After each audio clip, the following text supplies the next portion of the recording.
Welcome to Backstage Money, real world finance for musicians. I'm your host, Jason K. Powers, and this is where music and money collide with honest stories and practical lessons from people who make it work. So let's get to it.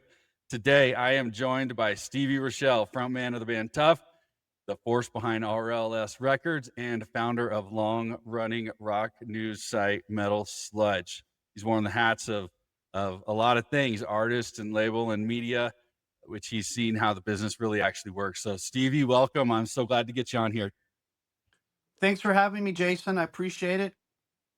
Yeah, man, it's fun. It's fun watching kind of all the things you do online. You've got your hands in a few different things, and it seems like you're keeping pretty busy these days.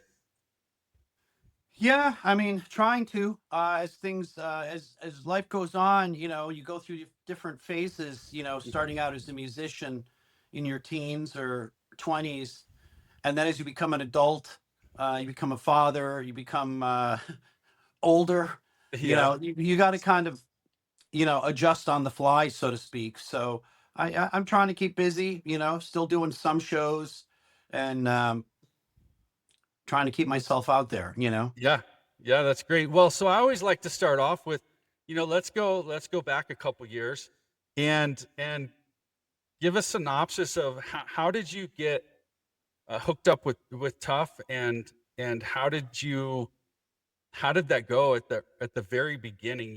Tell us your kind of origin story, if you will.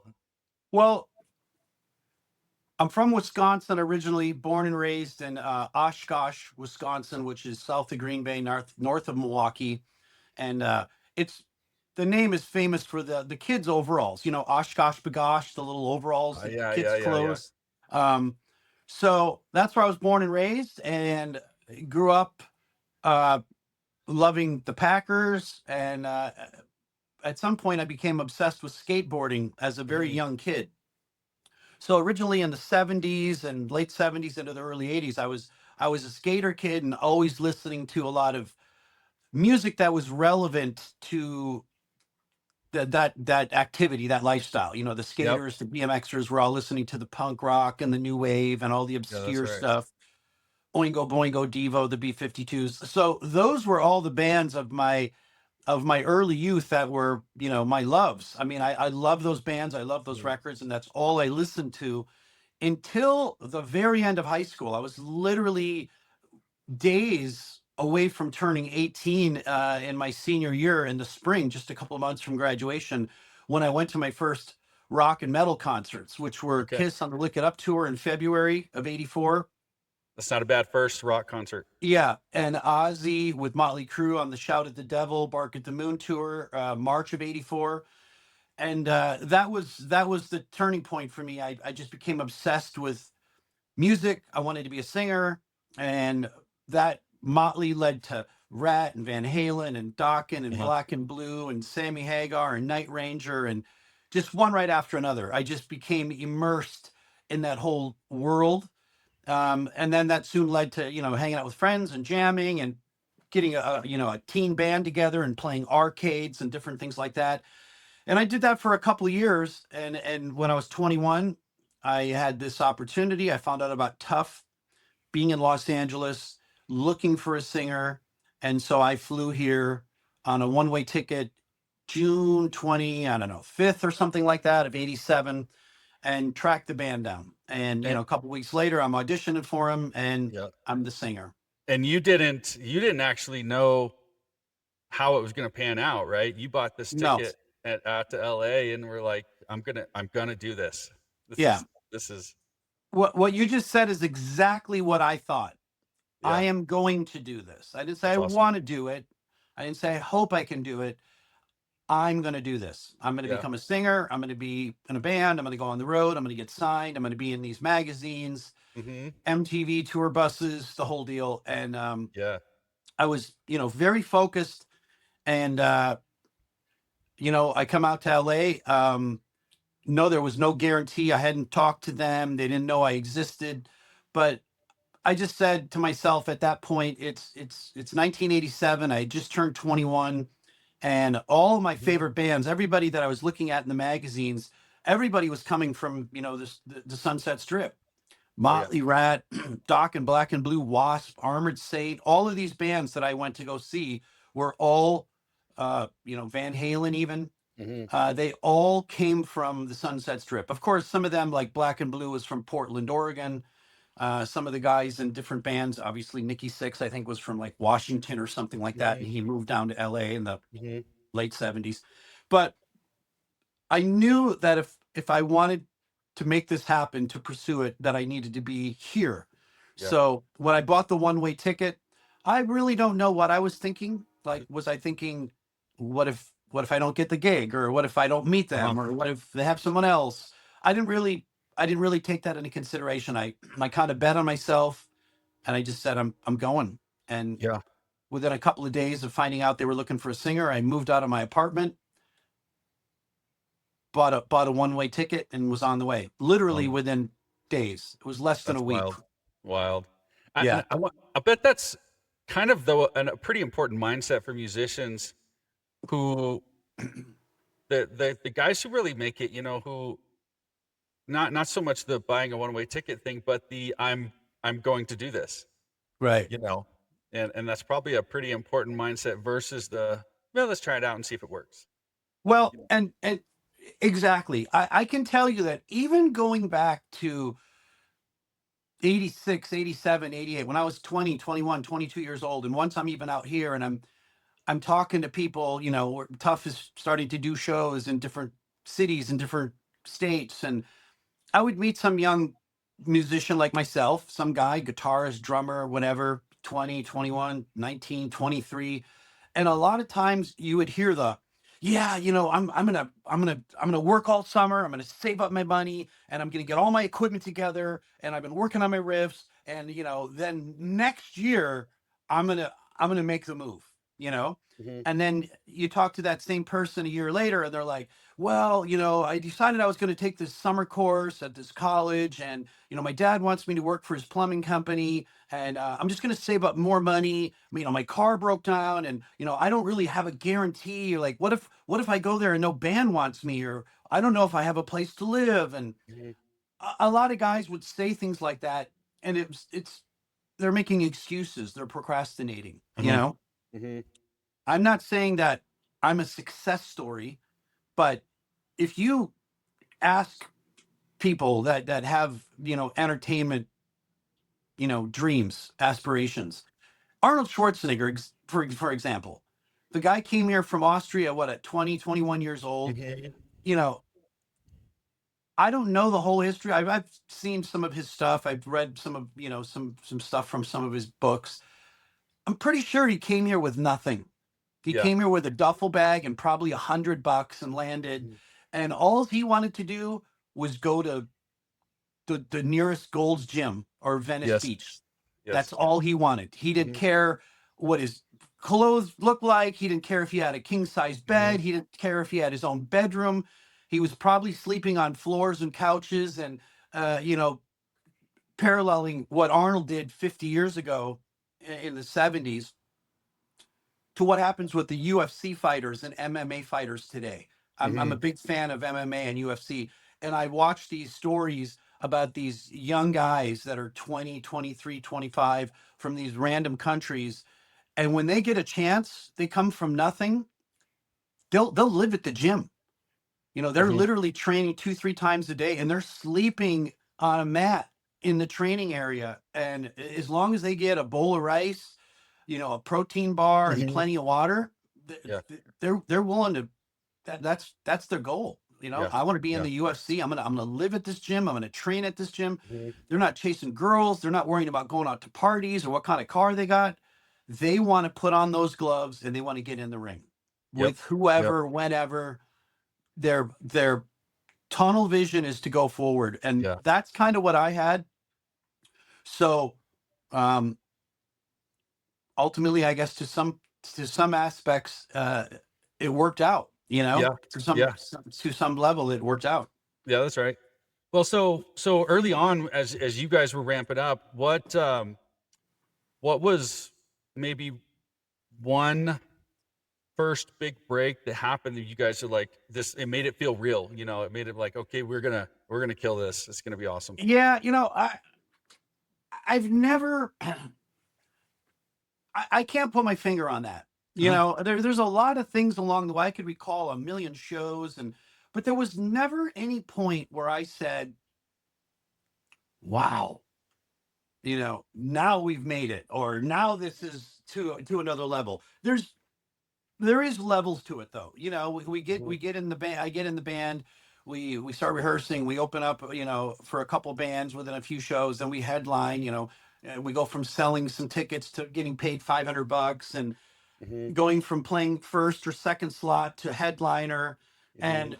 and then within 6 months or a year, we're starting to do shows in Tucson and Phoenix and San Diego and Salt Lake and San Francisco and Vegas and Oakland and Fresno and Anaheim, and not just Los Angeles, but every little step of the way was some kind of a, okay, another notch in the belt, another Yep. gig, another city, Yep. like first time we ever played, Albuquerque, or the first time we went to Texas and we played Dallas, Austin, San Antonio, Houston, El Paso, you Mhm. know, um, first time we went to New York City, or first time we played Chicago. Those were all little steps, but there was never a moment where I, woke up one day and went, holy cow, I got $500,000 in the bank. Like Yep. that, that never really happened, or Yeah. even, Yeah. when we got signed, you hear about some bands having a signing party, and there's like, the record label and the president and the A&R and some big cake and some big room with all these suits and VIPs, and Uh-huh. then four rockers going, hey, we're signed. That never Yeah. happened for us. we Uh-huh. Our drummer got a FedEx package. It was a 30-page contract, and he you know drove over and met up with me and Todd and George, and we all signed our names, and we gave it back to Michael, and he filmed it with his video camera on the table as we signed, and it got sent back. Went back, and There that was was that. no big celebration. But I will say this, going back to your exact question, you know in July of 1991, when we turned on MTV and we watched Metallica's Enter Sandman video, you know, end and fade, and all of a sudden the next video is Tough. That was definitely a little bit of a moment. Yeah. Wow, we're on MTV and it's Yep. 3:05 in the afternoon, and then later that night we're on, and the next day and the next afternoon, and a week Yep. later on the countdown. Like that that made it seem more real. Mhm. Mhm. Finding your record in the bin. I recently watched a podcast where somebody was talking. I think it was maybe Paul Lydell from Dirty Looks, and he said, they were signed to Atlantic, and he said seeing their record with that Atlantic Records logo, the same one we see with AC/DC or Led Zeppelin or Yeah. Genesis or Rush. It's like, wow. Now I'm looking at a Tough record with the Atlantic Records logo on it, Yep. or the vinyl with that paper disc Yep. in the middle, the label that you're used to seeing from all the records I had in the 70s and 80s. Mhm. So there's little points like that, but I can say that I myself and the band, we never rested on that. In other words, we didn't like, well, now we've made it. Yeah, yeah, sure. Now everything's done. Now we're And just gonna sit back and collect the checks you and can't buy take your foot off the cars. gas, right? Yeah, no, we were still like, okay, great, that happened. What next? I want Yeah. more. Let's go Yeah. forward. Yeah. Well, and I think that's what powers musicians and furthering their career, right? Is not taking your foot off the gas. Right. It's it's not doing that. Like, yes, it's nice to sit back and relax for a minute and Right. celebrate those moments, but then Yeah. let's get up and do it again, right? Exactly. And I like how you mentioned a lot of people, and I hear these stories all the time about we're gonna do this one day. We're gonna do this one day. We're gonna do this one day. But then one day comes and they're like, okay, but this has come up, and now that's come up, and this has come up, and I always think of the quote, and I can't remember who first said it, but the idea behind it was, is it one day, or why don't you make today day one, Right. you know, and get to it. Make today day one instead of keep saying one day, one day, one day, one day, and get on it. I always love that. So let's talk about, as you guys were building up your band and riding that wave, Right. and what in the playbook of music, so to speak, what worked that maybe doesn't work today? What worked back then and what doesn't work today that would generate publicity, generate revenue, anything like that.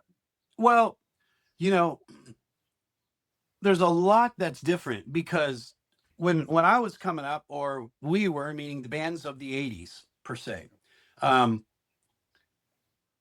the idea was to get a record deal with a record label.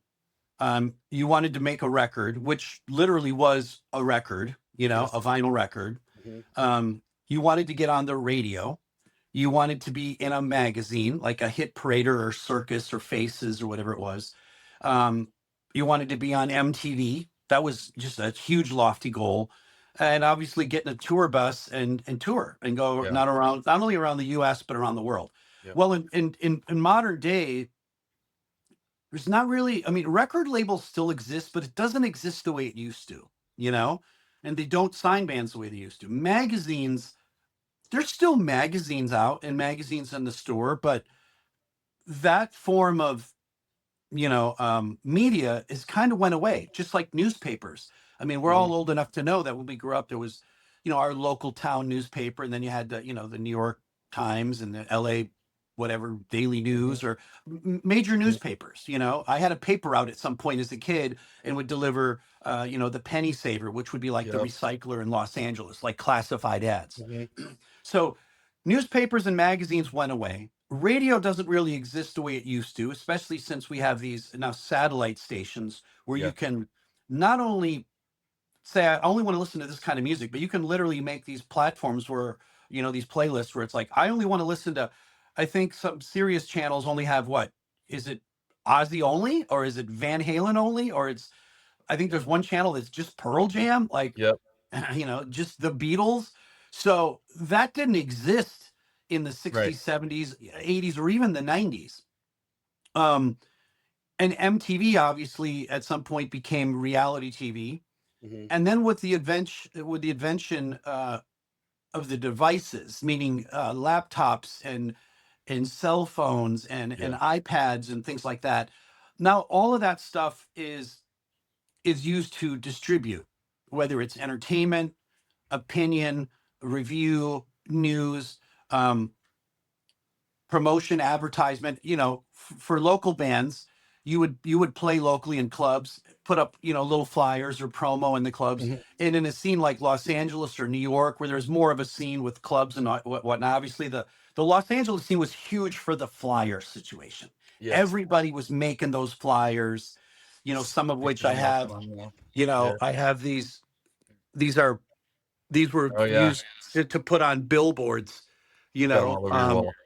for, there's one from the Troubadour, there's one from the Whiskey, uh, there's, that's my, that's a Gazzari's one. So all of these promos, these handbills, these Hmm. posters, we would plaster those all over the city, you know? Well, at some point that became old hat, and the city didn't like it because it was defacing stuff. So at some point it was kind of outlawed, it was banned. Uh-huh. Um, so the things that we did to build our brand is, most of that doesn't exist today. Kids start a band and they're like, hey, we have our Facebook page, or here's our Instagram, or Yeah. here's our Spotify Hmm. account. So all of that's completely different. But at the end of the day, the thing that still stays the same is, you got someone that can sing, or someone that can play guitar, drums, bass, keyboards. You get in a room, you make music, you start to record it, no matter how prehistoric, whether you did it with old, Yeah. tapes and whatever. And now you can, modern devices, people can record stuff that sounds, you know, great. The production sounds like, something Hmm. you would have recorded with a six-figure budget Hmm. back in the day, providing the person knows how to To work, utilize it. Yeah. yeah, Yeah. be an engineer and know how all that works, because Yeah. it's not as easy as just plugging it in and saying, record and make me sound like Motley Crue's Dr. Yeah, Feelgood yeah, album, you yeah, know? yeah. Although that technology is surprisingly advanced nowadays, it's getting scary, you know? Yeah, for And sure. yeah, yeah. What's so what do you think, like, in today's day and age, what do you think bands should be doing to get their name out there? I mean, you just got to play. You know, Yeah. the more you play, the better. Rehearsal is great. I know that when Tuff was together as a band and we lived together as a band, we literally rehearsed not 5 nights a week, but at least two or three, you Mhm, know? So literally, Tuesday, Thursday, and maybe Sunday. mhm, We'd go out to the strip or a club on Friday and Saturday. Um, and if we did rehearse on a Tuesday, maybe we rehearsed from 6 to 9, and then we go to the cat house after, because the cat house was mhm, always on Tuesdays. But rehearsing is imperative. Getting out in the public eye, going to clubs and shows, whether it's your own or others, mingling, and obviously with social media, kids, young people, musicians, entertainers, those platforms, that is the way to put yourself out there. yeah, You don't make handbills anymore, but you can hashtag our band name, our club or our city or our catchphrase or our song title, and everybody's got to just collectively do it. mhm, Shove mhm, it down everybody's throat, you yeah, know? yeah.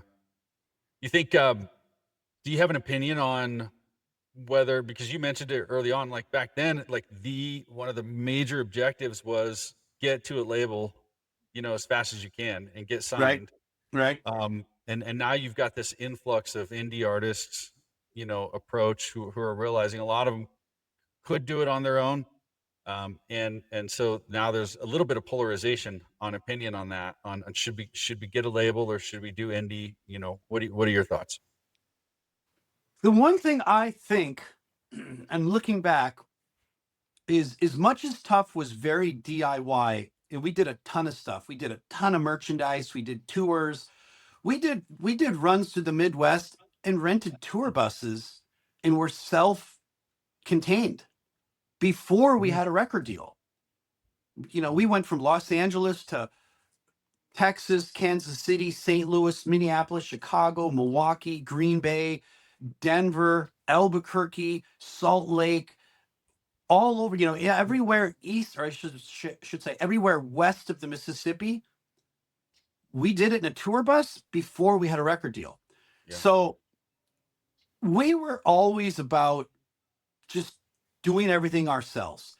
The Mhm, one thing I regret that we didn't do is that we at some point just didn't say, let's take this five or $10,000, let's lock out the studio for 5 days and go cut 2 songs a day and make a 10-song record, and then mhm, self release it, imprint, our own yeah. imprint, like Motley did with Too Fast for Love, or, the original Metallica Kill 'Em All record. I mean, I think they Oh, yeah. signed with that label, but those budgets for those few records, whether it's Metallica, Motley, whatever, Rats EP, it's like, a glamorized demo, a few Mhm, $1,000s in a weekend or a week, and you go in there and you knock it out.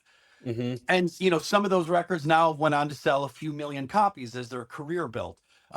But we continued to wait for a record deal, and even though we had a big name and we were selling a lot of tickets and selling clubs out, and playing in cities all over the Midwest and the West Coast, um, we still didn't have an actual physical product. mhm, you know People had bought the sixth or the eighth different Tuff shirt, and yeah. demos and home videos we made on VHS, and we'd replicate them like from one VCR to another, and Yes. we're selling them and panties and hats and beanies and hoodies, just branding ourselves, like what Kiss would do. Like anything we could put our name on, we did.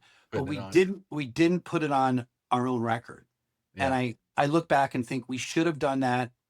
um and maybe that would have, we would have probably started to sell enough that some label would have said, hey, these guys just released this, and 6 months later they sold, 8, 10, 12, 15,000 copies. Yeah. If they can sell this on their own, well, maybe if we get behind it, we can help them go gold or platinum. Yeah. So Yeah. that's the one thing we didn't do that I look back and think we should have. And I think Mhm. for any young band is you got to be productive, whether it's music, writing, shows, recording, branding yourself, um, and just continuing to pile on. You Mm-hmm. know, if you're always waiting for everything to happen, well, let's wait until we get signed. Let's wait until they tell us what to do. Let's wait until they give us the money. Let's wait Mm-hmm. until there's a lot of procrastinating. What happens if somebody doesn't like this song? This shirt doesn't look right. That maybe someone's going to be offended. They don't like the slogan. Hmm. At some point, you have to do it for yourself first. Yeah. We like this. Yeah. We support, we support what we do. Hey, and if you're gonna like it as well, if a fan likes it and you want to buy this shirt or come to the show or buy that tape or CD or song, then that's a bonus. Yeah. But Yeah. I think the idea is that you got to be productive. You can't Yeah. wait for somebody to come to you, Yes. Yes. And we hear that in some of the other interviews as well, is that very thing is, some of these artists are, we just did one the other day, and she said that exact same thing. She said, I was tired of waiting. And so I finally just decided I'm going to go ahead and do this Right, myself, and right. if the label conversation comes up, fine.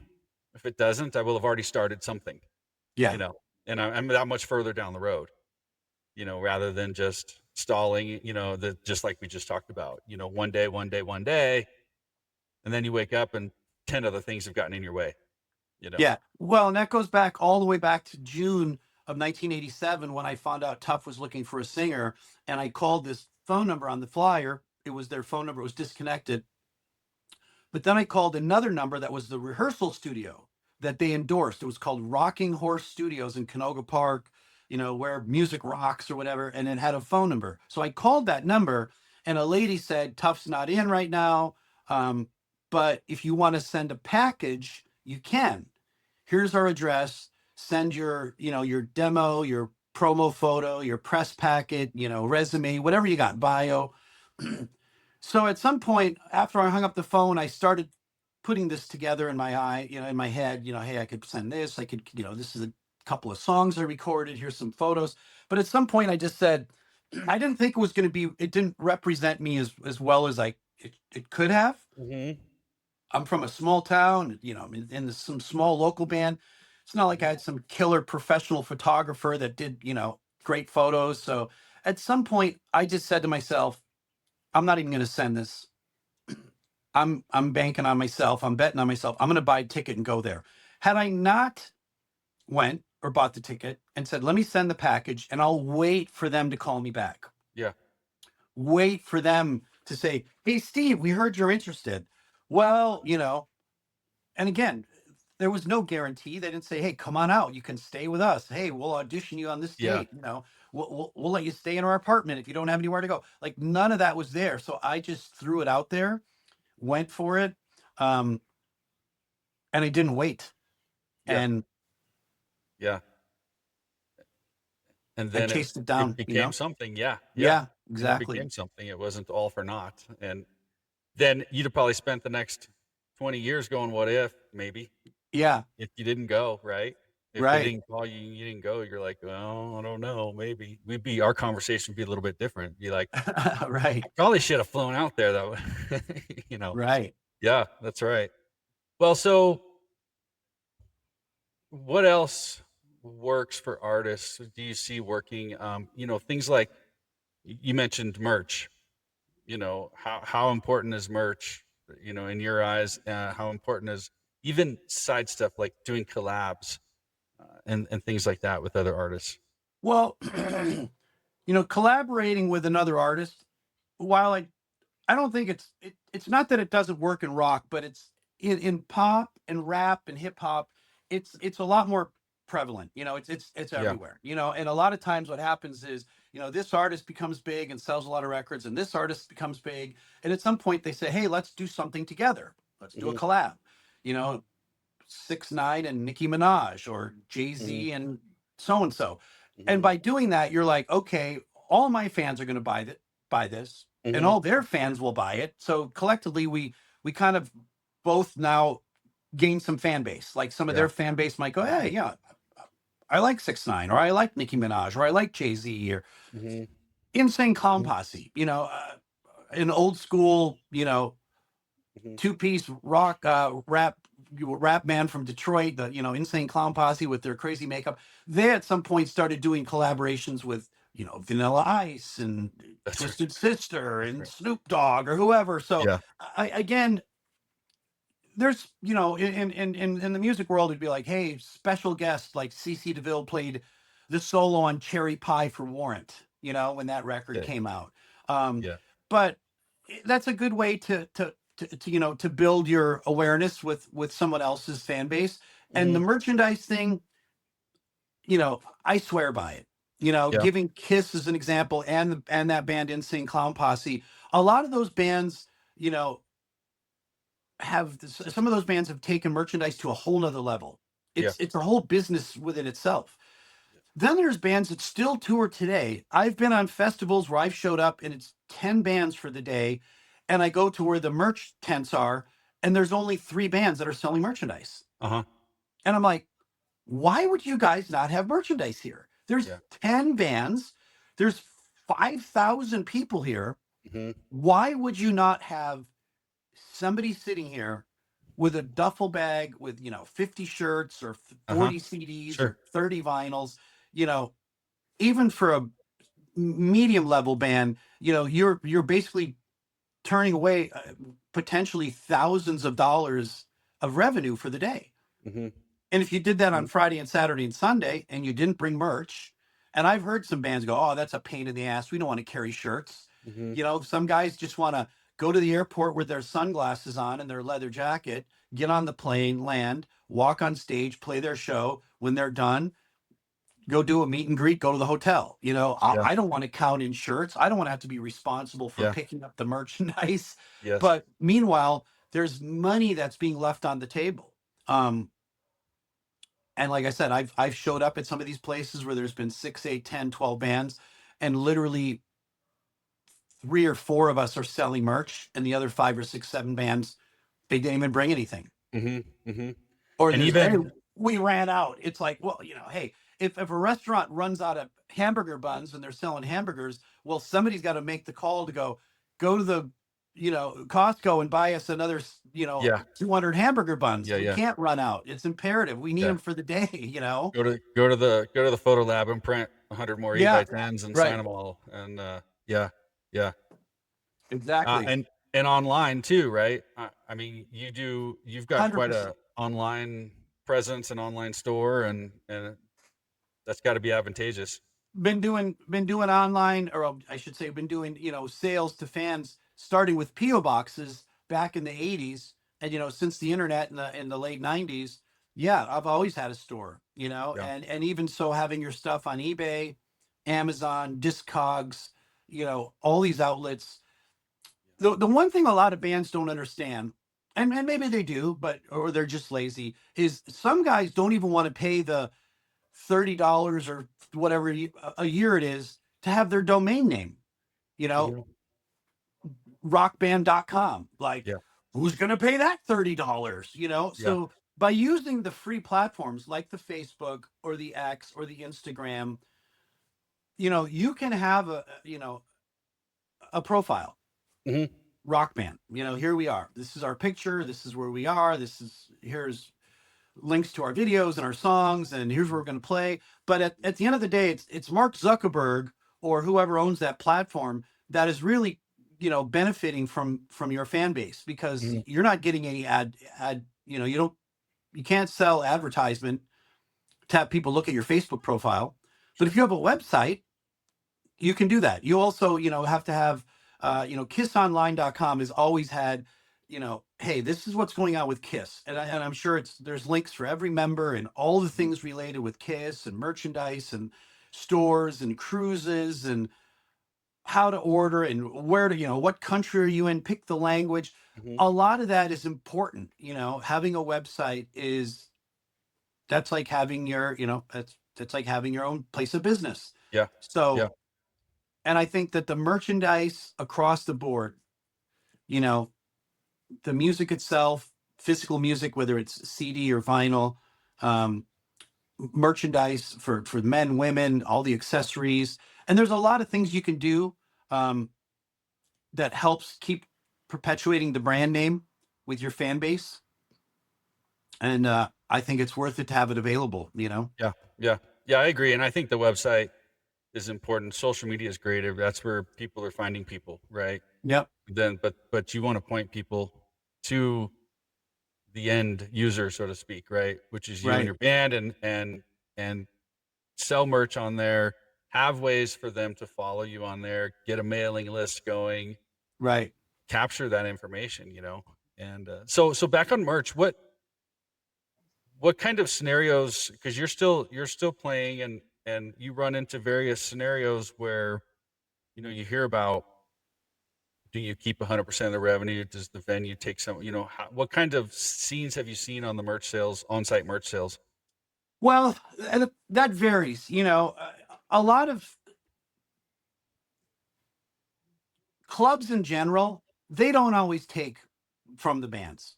And for instance, there's some venues that'll have a policy that says, if you're going to sell in our venue, we're going to take 20%. But a lot of times they'll say we're going to take 20% of just your soft goods, meaning your shirts or your hoodies or your baby dolls that you sell. When it comes to music, a lot of the clubs or some of the clubs have said, we don't take anything from your music. So in other Mhm, words, if I sell 10 CDs for $10 a piece, that's $100. They're not going to take anything. They're like, mhm, that's your music. You have the right to keep it, blah, blah, blah. So some venues will take a percentage, some don't. And that how that works, it varies. You can pull into mhm. a club, there's a club manager, owner, promoter, hey, blah, blah, blah. Nice to meet you. Okay, we're gonna open the doors at 7. There's 4 bands, you're on at 11.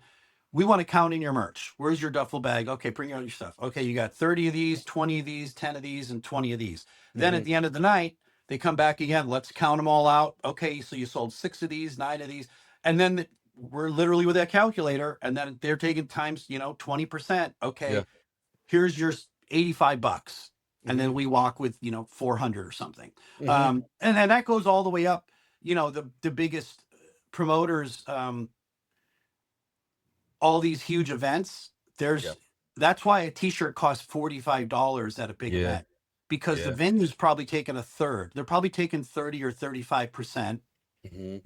Some states, some counties, some places have where they'll take taxes, or different countries there could be some VAT fees, and Mhm. it's across the board. But all of this is part of the learning process. Like when you go on the road and you Yeah. play 30 shows in 60 days, every show's not the same. Every Yeah. venue's not the same. Every stage Yeah. is not the same. Every PA system's not the same. Yeah. The currency, when you're traveling from country to country, it often Mhm. changes. So you've got to be able to adjust. And one night you're playing a club in front of 400 people, and it's small backstage. You're sharing with a couple local bands. They bring you a couple pizzas. There's a little card table in the corner, set up and sell Mhm. your merch. Mhm. 2 days later, you're playing on a festival where there's 20,000 people there. There's 3 stages. There's 25 bands. Yeah. There's 15 dressing rooms. There's a common merch area where you go and you turn it all in, they count it in, and then they sell it for you. They might say, we sell everybody's stuff. And at some point for an event like that, they might say, hey, there's 30 bands. You can't have 10 items. You get 3. You get a men's shirt, a girl's shirt, and one auxiliary item, and then maybe Okay. a music item. Auxiliary meaning a hat or a necklace or dog Yeah. tag or something, one of each of the shirts, and then you get one music item, which could be a Yeah. CD or a vinyl record, because it can't have 30 band. If Right. there's a local crew that's running it, 30 bands, and everybody had 10 items, well, it'd be a disaster back Yeah. there, Yeah. you Yeah. know. The merch lines are So always so long anyway. they are, and also when it comes to merch, again, another little tidbit of advice for people, and this goes for not just shows, but in general. I've had people contact me and say, oh yeah, I'm in this band, or we're selling this, that, and the other, and we're trying to sell these items. And I say, okay, yeah, I'll buy one. What do you take? Oh, we just do PayPal. Well, why not Venmo? Oh, I don't like Venmo. Okay, Yeah. well, what about Zelle? Oh, I didn't set it up yet. Okay, well, Yeah. what about Cash App? Oh, I never use that. But I'm like, listen, if you went into a restaurant and they said, we only accept cash, Yeah. you're like, well, I have a Visa. Nope, sorry. I have a MasterCard. Nope, Hmm. I have a American. I have Hmm. my phone. We don't take any of it. It's only cash. Some Yeah. point you're like, okay, I guess I'm leaving. Yeah. I'm going to go to the restaurant where I can pay one of 10 ways. And that's why when you go online and you're buying something, you're checking out, in a shopping cart, a lot of times at the bottom, it's like, do you want to use PayPal? Do you want to use Venmo? Do you want to use Right. your American Express? Your That's right. American Discover, you have to have available options. Hmm. So, and I know for the longest time, technology has moved ahead. Of course, 30 years ago, people weren't showing up at clubs going, hey, here's my credit card. Can I buy Yeah. a shirt? Right. Right. But now with the advent of stuff like Square and swipers, and you can Hmm. have an iPhone, you can literally just touch your card to Hmm. certain devices. Yeah. All of that, it's imperative that the band is able to accept payment across the board. Hmm. So if the fan doesn't show up and doesn't have a bunch of money, cash meaning, or if they don't have a credit card, but they say, hey, I've got Apple Pay, and you Hmm. go, nope, sorry, not taking it. Well, they were just going to buy two shirts and a vinyl record, so Yeah. you just walked away from $90. Yeah. Yeah. So Well, and and I think a lot maybe early on are going, yes, but the fees, yes, but the fees, and I think even I show up at places now and again where they'll have a little sign up front that says credit card transactions, we add a 2% transaction right, fee, and right, and I'm like, whatever, exactly. it's not that. I'm like, whatever, so if you have to do that, do that. I think people are generally understanding of that, and or just mark your price up a little bit so that you cover that spread, Yeah, you know. saying you don't want to pay the fees is just it's ignorant. It's ignorant. If you go through the grocery store and they're like, "Hey, a gallon of milk is 2.99." Well, you scan it, and then when you get your total, it's not 2.99. Yeah, yeah, It's 3.27. yeah, yeah. Do you say, "No, I'm not paying. I'm not paying it. I'm not paying those fees. I'm not paying those taxes. I'm not paying that extra Hmm. 37 cents. Now Sure. I'm going to leave and I don't have milk." It's like Yep. you wanted the milk. It says Hmm. 2.99, but you're going to pay a tax. You're going to Hmm. pay a surcharge, whatever. Hmm. It's the same thing with anything. If you buy online, whether it's a ticket for a concert or if you buy a flight, I was just looking at flights right now. I've got a couple of things coming up in 2026. Yeah, the flight's $300, but then you have to pay this fee. If you want to carry a bag, it's 40 Yeah, bucks. yeah, yeah. Do you want to sit in the back, or do you want to upgrade? Okay, it's another $30 Yeah. if you want a better seat. That's just part of it. Yeah. So, if a band goes into a club and says, "We're not paying fees. We're not doing that." Well, so they've essentially said no to the credit card. And if there's 20 people that bought merchandise, um, but had you accepted credit cards, you would have had 30 people buy merchandise. Hmm. Well, 10 times the average sale. Let's say the average sale is a t-shirt and a CD. It's $40 times.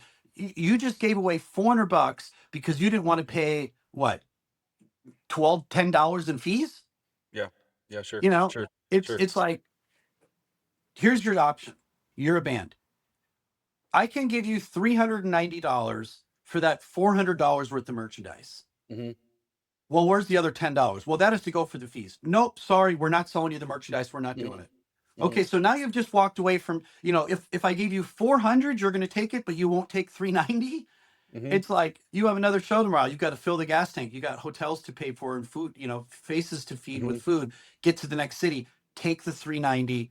The Yeah. $10 is the cost of doing business. Yeah. Yeah. Yeah. Yeah. You Yeah. know, Yep. How about what are your thoughts around offering any? We'll say meet and greets too, but VIP, whatever. With your shows. I I I personally, I don't believe that a meet and greet is a one size fits all thing. In other words, yes, if you're going to go see Motley Crue or Kiss or Bon Jovi or Aerosmith or one of these bigger bands, they're playing in front of thousands of people. They can't meet everybody. Even Right. if you supported them for 40 years, even if you bought every record and went to Yeah. every concert and stood in line, Hmm. from your teens to your 20s to your 40s, it's not possible for them to meet everybody. Mhm. So when they invented this, hey, you can pay $500. You can come backstage. You can meet all the members of Kiss. You can get a photo with everybody. You can get 2 signed items, and here's your memory. Mhm. Me with Gene Simmons, in all his Yeah. glory with his costume on. Sebastian Bach, obviously not as big of a star as Kiss or Motley Crue, but he was a big star, and even as a Mhm. solo artist, people still want to meet him. I Mhm. understand that. I think it's kind of goofy when relatively unknown bands or a band that's just really low down the totem pole tries to sell that, because for the most part, when you're at that level, you should be going out of your way to meet everybody that you possibly can. Mhm. You can't stay backstage at a club with 150 people and go in the dressing room and go, well, I'm only going to go out there and meet the people that paid me $100 for my autograph. Mhm. Mhm. You might have 1 or 2 suckers out there that paid for it, but there's another 150 people or 148 people that won't meet you. And if Mhm. you went out and mingled with them and said hello and took some photos or signed some stuff, maybe out of those 148 people, maybe 10 or 15 are going to go, hey, he was pretty cool. I'll buy a shirt. I'll Yeah, buy yeah, a record. yeah. And now, by you offering yourself to meet with fans and mingle with Mhm. fans, you're you're building sales at your merch table, and that's Mhm. basically what the meet and greet is. Basically Mhm. a more it's an expensive version of shopping with the band, only you're not Yeah. really necessarily getting anything Or other than to say hello a to great that way of putting it. person Yeah. up close, That's a personal. great way of putting it. Yeah. Yeah, I mean, Yeah. I've seen all sides of it from my side of it, I've been the, as you put it, the sucker who will pay, to meet some of the guys in the smaller bands. I've paid to meet some of the big guys. Right. But I also royally appreciate the bands that hang out at the merch table afterward and Yeah. just chat with people and take the photos and sign whatever you wanna sign, and they're just hanging out and having a good time. I appreciate that just as a fan who goes and goes, "Hey, that was such a great time. Oh, and I got a photo at the end." Right. And Agree. I think it brings some, I don't know what the word would be. It repertoire maybe would be, for lack of better words, Right. like people really appreciate that, and the memory is that much more. And so yeah, you're gonna keep listening, you're gonna keep buying, you're gonna keep, and doing that. But I think people can see through the motive Yep. behind it pretty easy. If your motive is, I'm going to hang out here so that you'll buy something, right? That's different Right. than, I'm going to hang out here because I appreciate my fans and I'm only here because of my fans anyway, you know. And Right. there's a different kind of Right. mindset, and it comes off, pretty quick. I've met some, like that, and it's not a fun experience. You kind of feel Right. a little used, and yeah, that a fan appreciation I think is golden as well. Well, the thing is, there's different ways to do this. Like, I recently was watching an interview with Chris Jericho interviewing Bruce Dickinson of Iron Maiden. Can't get much bigger than Bruce Dickinson, Iron Maiden. Yeah. The dude's played stadiums around the world. Um, but Chris was talking to him about Bruce had recently appeared at one of these Comic Cons, kind of Comic Con or horror convention kind of thing, Mhm. where you go and people, come and meet you, and then they pay to get a photo or pay to get an autograph. And Bruce at first said, I don't know, he had never done one. He said it felt a little weird sitting at a table and having people pay to get his autograph or get a photo. But then after he was there and he was involved in it, he said he understood it a little bit more. Like, for instance, Mhm. when Iron Maiden or AC/DC or Motley Crue or whatever comes out of a 5-star hotel in whatever city they're in, and there's a shuttle van waiting for them, and they're getting rushed out, and now there's 20 or 30 fans all Yeah. standing around the van, like with Guns N' Roses, Axel, Axel, Axel. And then at some point, Axel or Slash decides to step away from the security guards and go up to the line and sign Yeah. 6 or 8 or 10 autographs, Mhm. and those people are all like, sign mine, shoving them in their face. And of Yeah. course, a lot of those people are professionals and they're really just going to eBay with it. But the thing that Bruce said is, in that setting, it's a little bit more controlled. You know, Mhm. he's sitting at a table or two. There's a line of, meet Bruce, sign, a line of 10, 20, whatever people it is, and they come up one at a time. And there's usually a couple handlers. Hey, and then there's a price list. You can get this and this and this. If you want to buy, you can get this and this and this. Yeah. And this is how it works. And it's organized and it's steady. And now it's also in a little bit more of a controlled atmosphere. Hmm. It's not outside. It's not rainy or windy, or it's midnight after the show and they're trying to go to Yeah. the hotel and they're, with a towel over them. They're wet from the stage and Yeah. please sign this. He's like, okay, quick, trying to take Yeah. a photo, as he's sitting there Yeah. in a Yeah. jacket and a scarf. So at this stage, it can be a little bit more organized. And Hmm. this fan can literally go home, even if it's a minute or 90 seconds Hmm. that they shook Bruce Dickinson's hand. They got a nice clear photo with him. He signed Hmm. a couple of their items and he gave them, you know, that courtesy to spend that minute or two Yeah. with him. But at the end of the day, they had to spend $100 for a couple of autographs, Yeah. Yeah. Yeah.